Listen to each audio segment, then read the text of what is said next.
पण या पिढीला घडवायचं असेल तर आवर्जून सांगायलो की बापानं अवलादीला एकदा हाताखालून काढणं गरजेचं आहे. तो पॉईंट बी नोटेड. उद्यावार रविवार आहे, उद्यापासून कार्यक्रम चालू करा.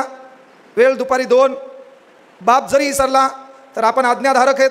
तुम पुढं तेव्हा तुमचा कार्यक्रम असेल मी येणार आहे तर मी पहिले तेच विचारणार याचा कार्यक्रम चालू झाला का नाही. तर हप्त्यातून एकदा हाणणं गरजेचं आहे. का तर हे पोरगं फॉलो कोणाला करायले, ज्यानं गुंडागर्दी केली, ज्यानं हैदोस माजवला आहे, समाजात तेढ निर्माण केले, जो काहीतरी दहशतीचं वातावरण निर्माण करायला आहे, हा त्याला फॉलो करायला आहे. आणि म्हणून पोरं आपला आदर्श कोण पाहिजे. अरे बायकोच्या स्वप्नासाठी ताजमहाल बांधणारा आपला आदर्श नाही पाहिजे. माईच्या स्वप्नासाठी स्वराज्य निर्माण करणारा राजा आपला आदर्श पाहिजे. पण सध्या वातावरण बिघडलेलं आहे आणि हे वातावरण बिघडण्यासाठी केवळ पोराला मारू नका. सोमवार नावाचा वार चांगला आहे, तो आमच्या मुलीसाठी ठेवा. सायंकाळी 5. तू काय साधी आहे काय? यानं किती दिवस मार खायचा? रविवार दुपारी 2, सोमवार सायंकाळी 5. का?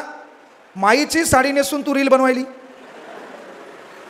मैत्रिणीचे नवे कपडे घालून तू रील बनवायली, त्याच्यात बंबात मेकअप करायली, फिल्टर लावायली.